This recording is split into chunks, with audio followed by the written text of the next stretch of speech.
My testimony next on One Gospel.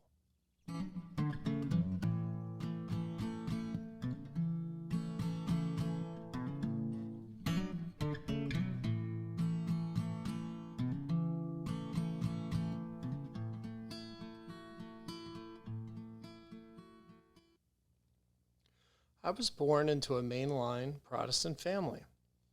I don't remember not believing in God or not believing that Jesus was real.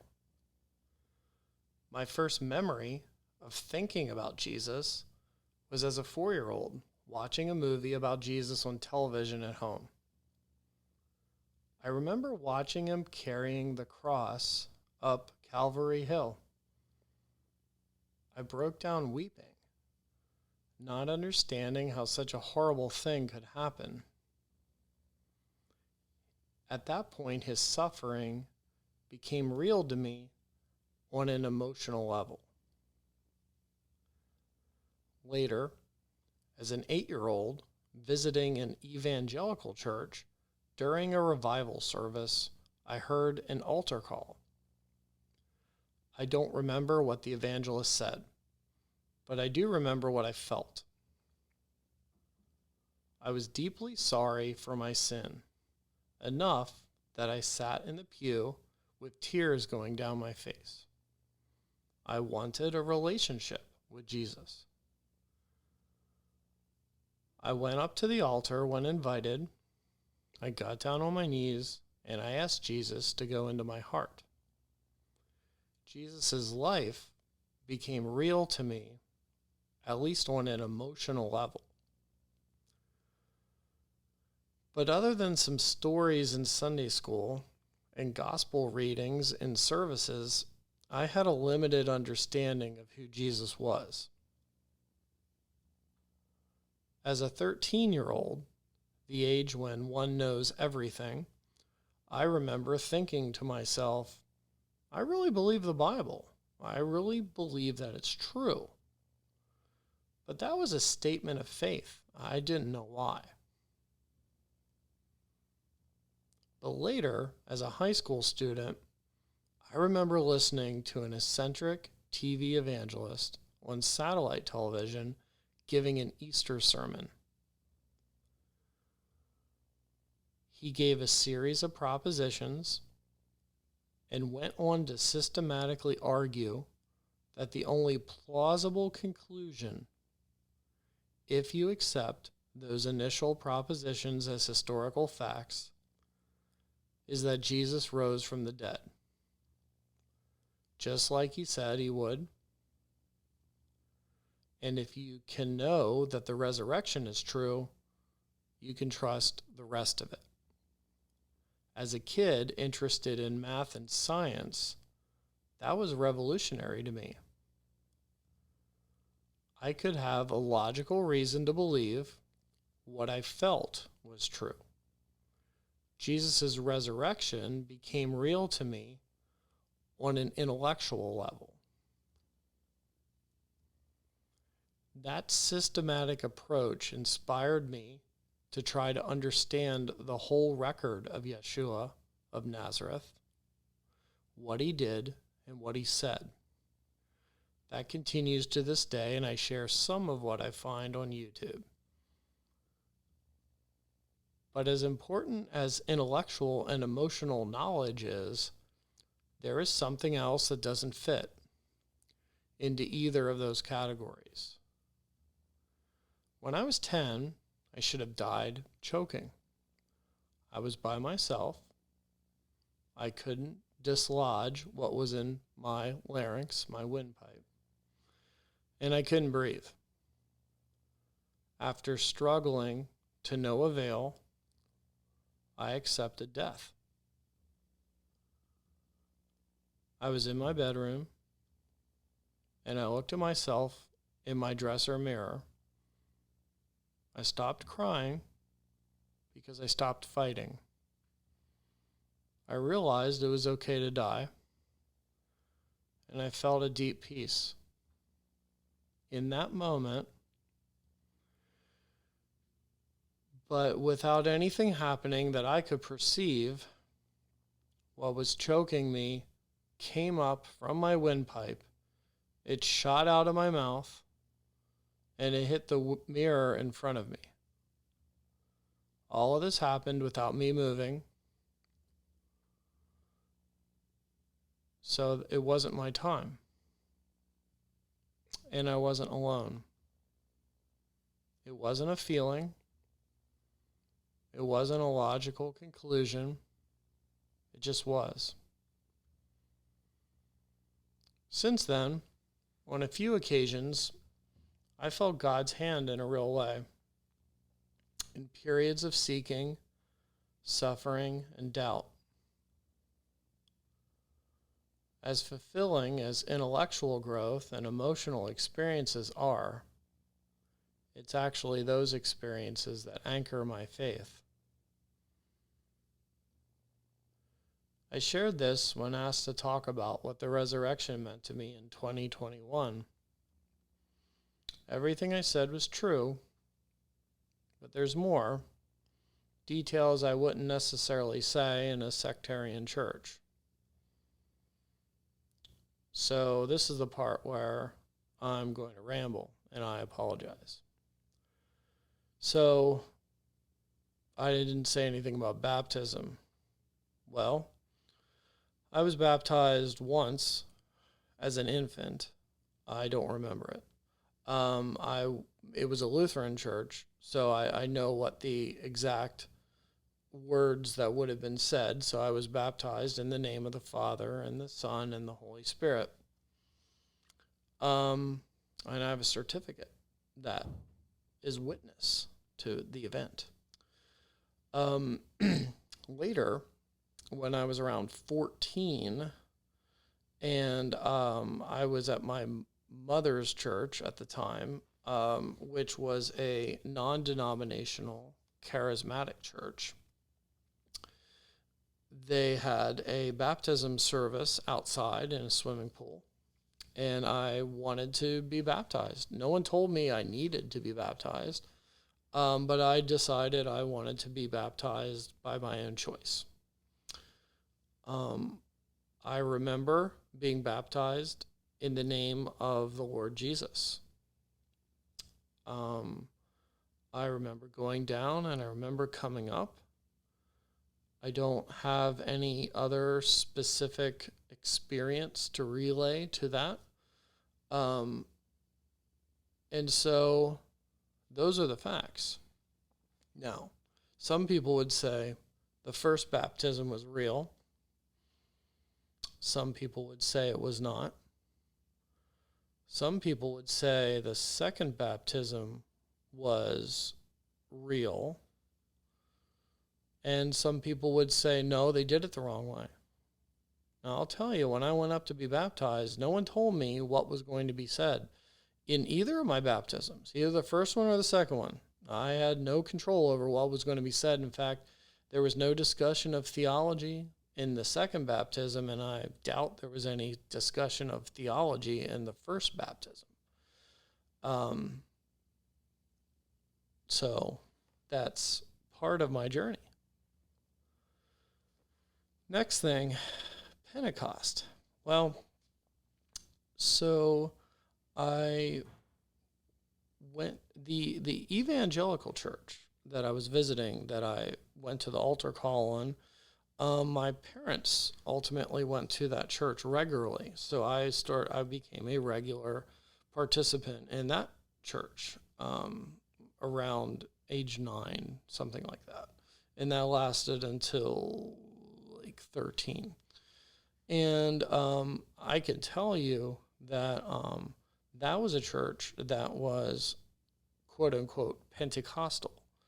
So they during almost every single service there would be a time of quiet, and then someone would start speaking in a language that's not a human language, and then someone would interpret it. And the interpretation was just as the original speaking, the speaking in tongues, and then the interpretation. Both were felt to be inspired by the Holy Spirit. which would mean that if it's from the Holy Spirit, it's, straight up truth, right? In the second charismatic church, the one where I got baptized, they didn't have that sort of thing happen. It was different. I don't ever remember the service being interrupted by someone speaking and then someone else interpreting. Instead, they did this thing called praying in tongues, and they would all speak in their own language that was not human.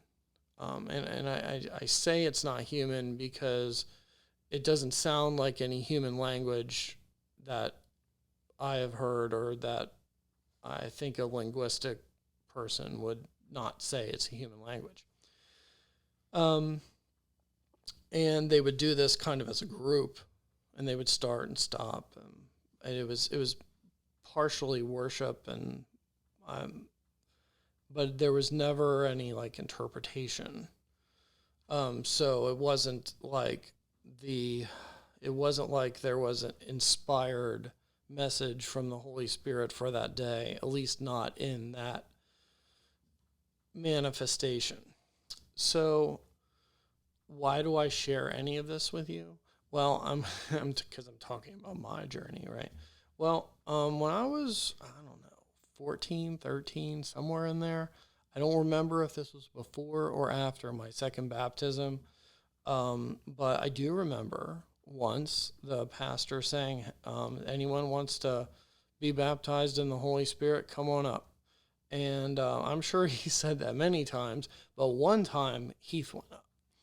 And I'll tell you, I have no memory of anyone pre-coaching to me what I was supposed to experience or feel when I went up there. So I did not go up there with a preconceived notion. I just went up with kind of like a very simple seeking type of thing. And I will tell you, I had my eyes closed, so I didn't see anything happen. But I know when he put his hand on my head, because I was in a line of people, when he put his hand on my head, I had this instant feeling in my stomach that went up from my stomach up through like my chest and then out my mouth. And I will say though that what came out of my mouth it did not sound like what the other people said. And so they didn't actually believe I was speaking in tongues, which is okay because I wasn't necessarily doing it for their, approval or anything. But I can tell you that like whatever was coming, I wasn't really conscious of its creation. But again, it was not a human language, and it didn't sound like what the other people were doing. It was almost like this rhythmic like sounds, but not even remotely words. And I can tell you I never had that feeling again. Now, I can tell you they told me, well, just keep practicing, right? And I think by that they meant I need to like emulate what the other people, the sounds that they were making. And I think I did try that on my own, but I never really felt anything and I just kind of let it go. And then I wasn't really going to that church anymore. My mom had moved on to another non-denominational charismatic church, and they kind of had their own thing too. They weren't speaking a lot in tongues, but they were like passing out and dancing and stuff. And I didn't ever go up to pass out. I never went up for the being slain in the spirit. And that's, I don't think I was open to that because I didn't necessarily feel, I didn't feel it was something I wanted, or I didn't view it as authentic, perhaps. But anyway, I'm not saying anything negative about anyone else. I'm just telling you what I did, right?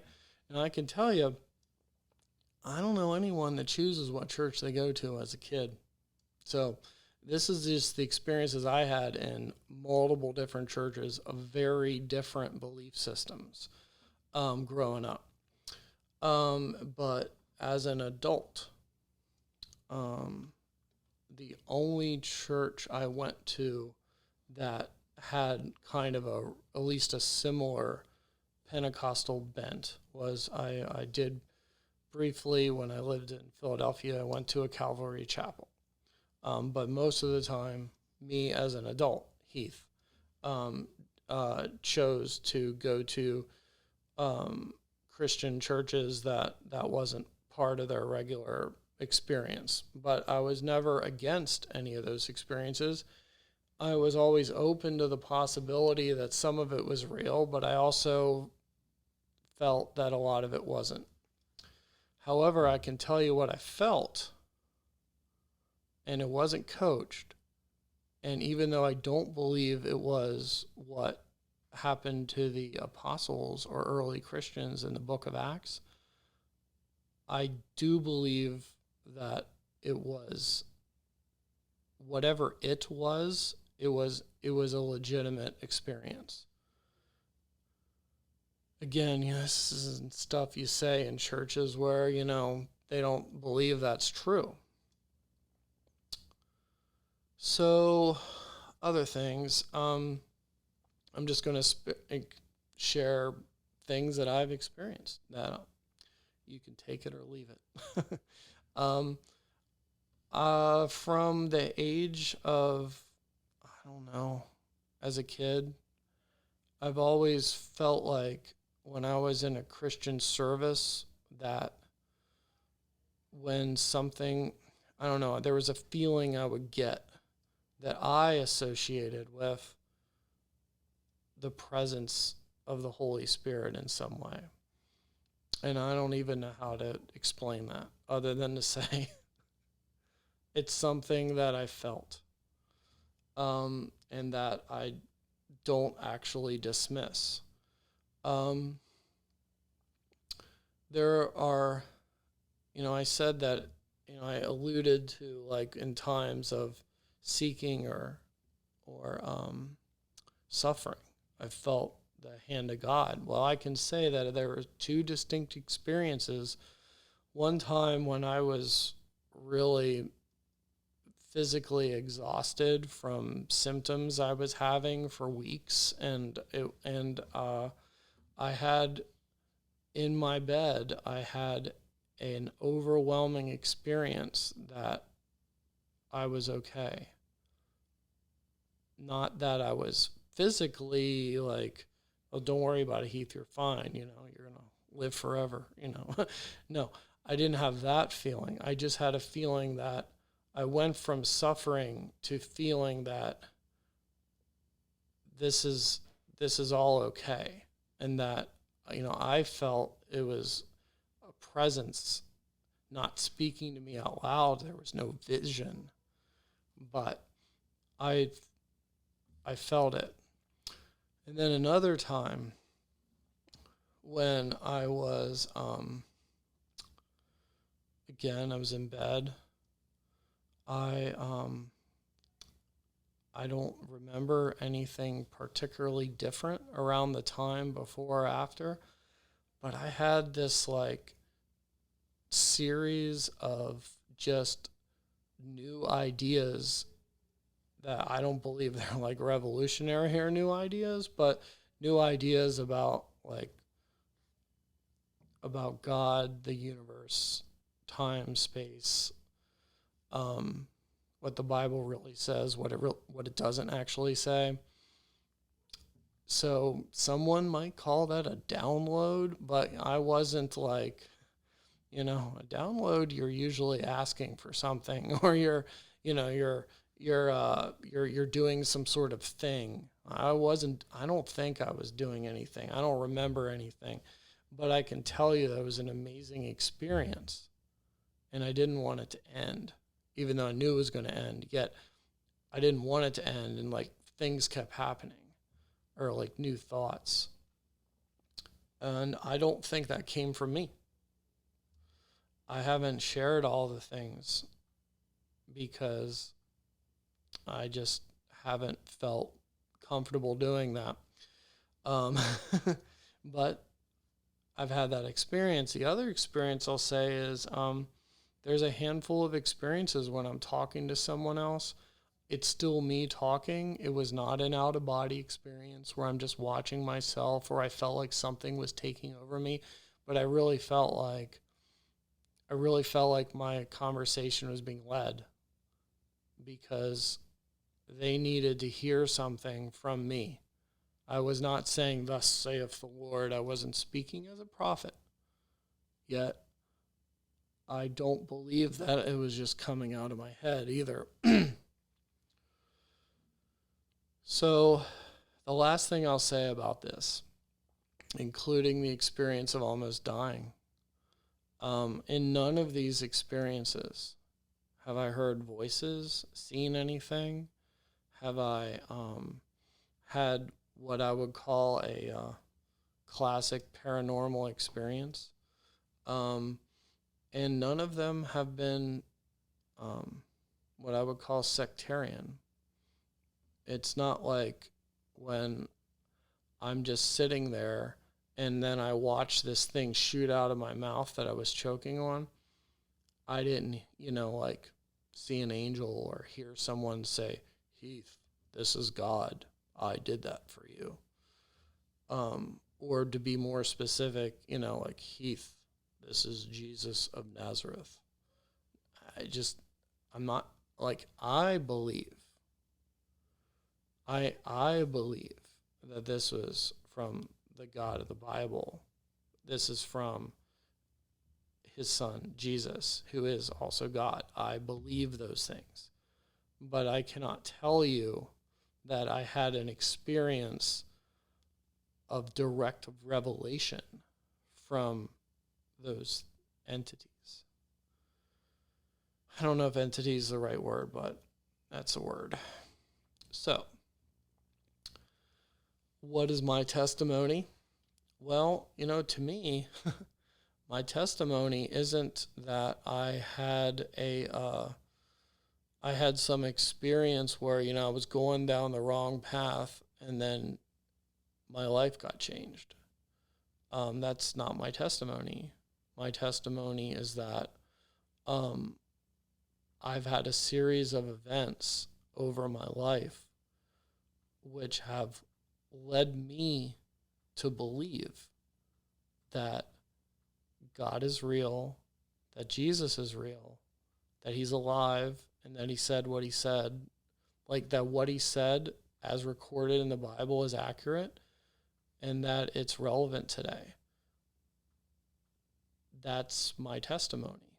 Yet, my testimony is also that, on some level, when you'd say, "Well, Heath, when you answered that altar call, you became born again," right? I wouldn't argue with that. I wouldn't argue with that, but I'll say, like, hey, well, that technically means that 99% of the bad things I've done in my life have been after that fact.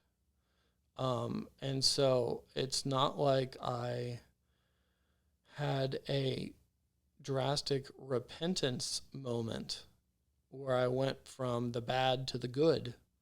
And I do believe that over time, I am more spiritually mature than I used to be. I have more empathy. I'm more open to trying to follow God's will in whatever that is in the moment. But I am still really messed up. And the longer I live, the more messed up I know. And the more messed up I'm aware of, I guess I should say. I guess I've always had it. It's just I'm more aware of it. So, next thing, what do I know? What do I believe? What do I think is likely? Because isn't that part of your testimony? Like, what have you witnessed? What do you know? Well, I've read a lot, and I've listened to a lot of people. And so what I thought I knew went from knowing to, I still know some things, but it transitioned to either, well, I believe it, or I think it's likely, or even worse, I just think it's possible. And that's because, I alluded to it slightly when I talked about the eccentric televangelists on satellite television.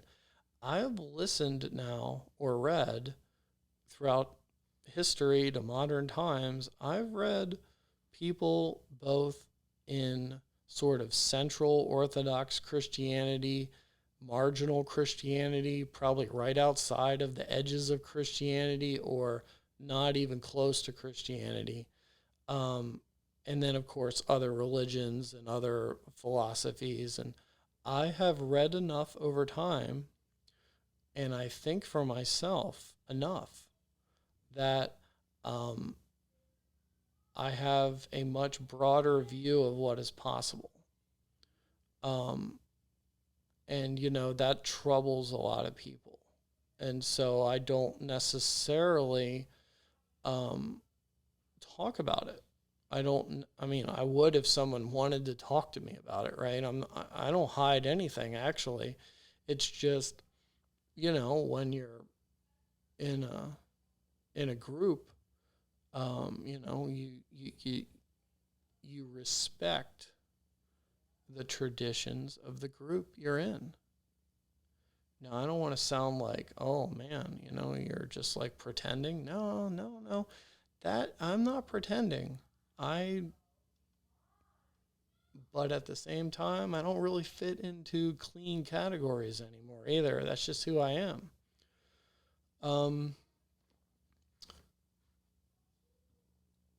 Now, I think more important actually than what I think is, how do my words betray what's in my heart? If you were to follow me around, I think most of the things coming out of my mouth aren't that bad. At the same time, in fact, I think a lot of it's edifying. I try to, right? But if you knew me as well as my wife knows me, you'd know a lot of garbage comes out of my mouth too. So I'm still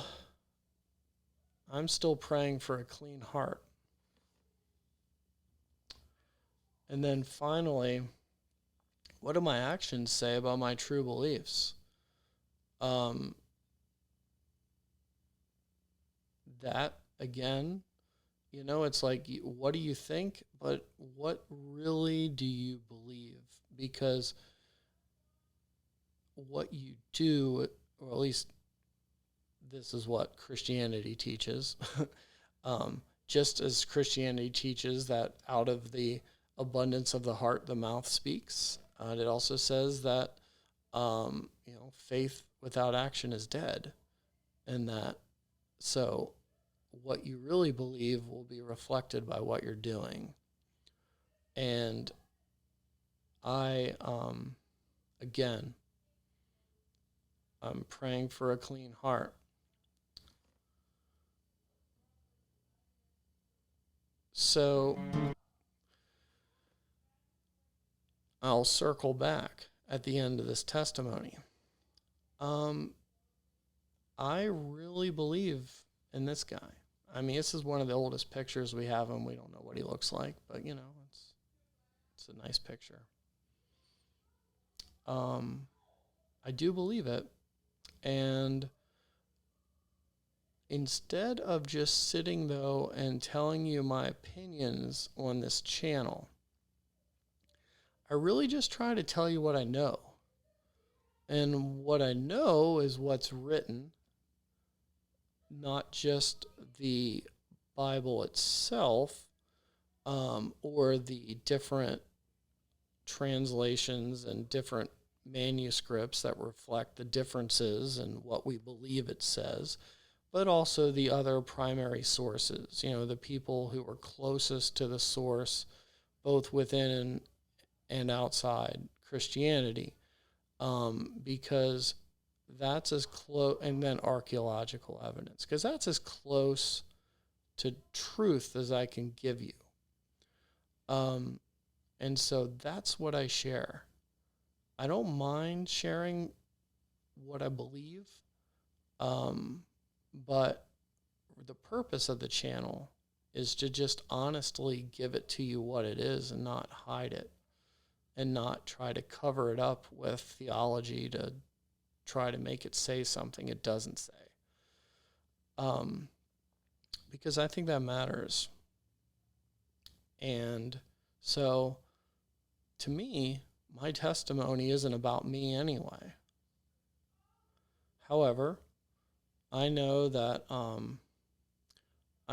some people would benefit from hearing, hey, okay, this dude that makes the channel, yeah, he explained why the channel exists, but who's he? And I don't know if this story is going to help you or not with that. But that's the story. Thanks for listening.